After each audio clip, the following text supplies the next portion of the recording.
Ladies and gentlemen, my friends at home in Ireland ask me, why the hell are you going to Israel for a debating competition? And I go like, I'm going to see the old things, like it's kind of the old, the history, it's wonderful. And they say, oh, you're going to visit a Nat. So it's pretty great.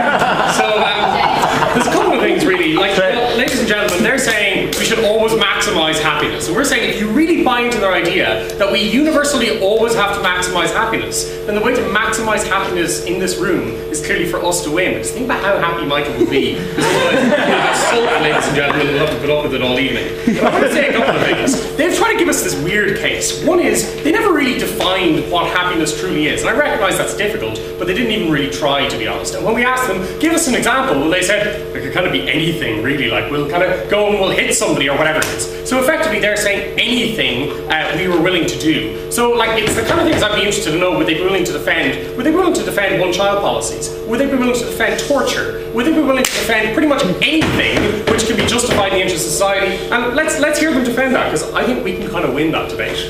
We also think there's a couple of other things that we want to talk about. And broadly speaking, what I'm going to talk about, one is, I'm going to attempt to say, look, what's our conception of happiness, and in particular, how do we deal with it? And the second question then is a question of how do we balance things in society? And that's what I'm going to come back to. But I also want to deal with something else she tried to do very early on in this debate, where she tried to co-opt everything into this utilitarian notion. It's not a case of saying that, well, if rights are so important, then when we're doing our happiness calculus, then somehow we're going to factor that in. Now, there's a couple of answers I've made to that. One is, we pretty much don't do it at the moment universally. That's evidenced by a couple of things. One is, we don't do it not because we don't try to, but because A, we're pretty bad about it, because often things like rights are not things which are very clear in terms of their happiness value in the short term. And the second thing is, as a society, we very much evidence the fact that we recognize that governments are very poor by doing that, because of the fact that we effectively hand over the vindication of those decisions in many cases to the courts, because we very much as a society recognize throughout history that we're pretty bad at factoring in those kind of things that aren't very tangible and so forth in the short term when we do that happiness calculus.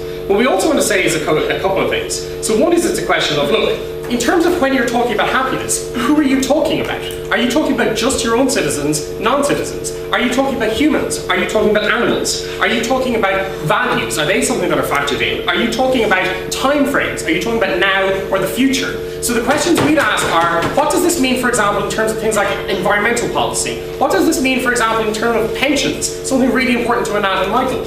We also think there's a couple of other things, like that in terms of when we factor in that time horizon, they have to have some idea, because realistically, if you say to the people that our government is going to be based on this pure idea of maximizing happiness, then people's ideas and people's acceptance for investing in these sort of long-term policies that don't maximize happiness in the short term, we think are very difficult. And they'll say, oh well, we'll maximize happiness in the long term. We say, A, that doesn't work, as we've already evidenced, and B, we don't think it will play out in reality. We also think it's a case of going, this is evidence in our society in a number of other ways. If you look at the fact that most of our societies, if you look at in terms of, different scales, you've got communism, you've got capitalism, whatever it is. We've settled in most of the West on somewhere in the middle, some sort of a sense of social democracy. Because we actually say that our society shouldn't be just based on that what is good is not just a case of maximizing utilitarian happiness, but that there is a base level beneath which nobody should be allowed to sink. We actually think that that is a virtue. That's not, and I'll take you in a moment on this, that's not necessarily a case of maximizing happiness throughout society. Well, they never gave us a definition, so that's not maximizing by definition. But we actually say that even if happiness overall is lower, it can be valuable to keep some people from being completely miserable. Go ahead.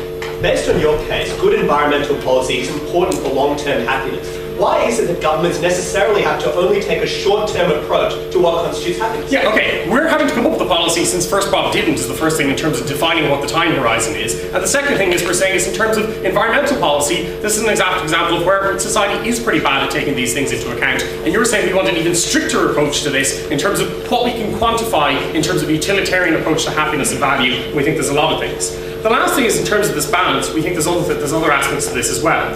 One is it's a case of going, maximizing happiness is not the only virtue. It can also be things like minimizing risk, can also be virtues within society.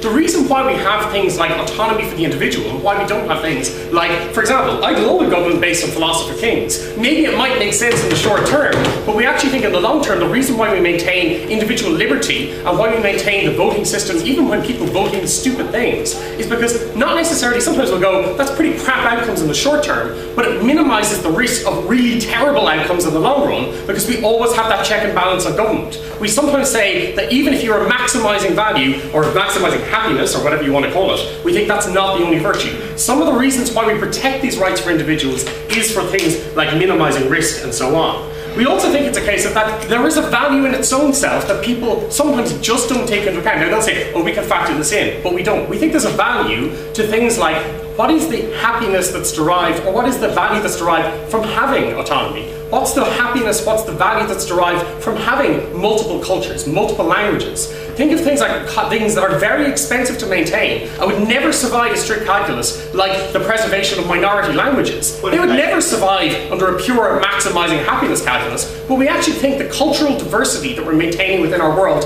has a value in itself as well, and we think that will tie in to a number of other things. Go ahead.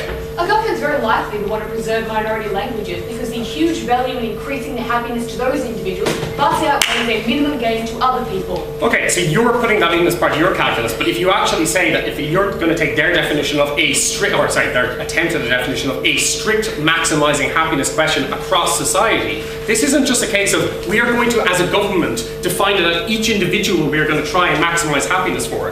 This debate is really about whether a government, when a government is looking across its society, is going to, we're assuming that this is a case that they're trying to maximise the happiness across society.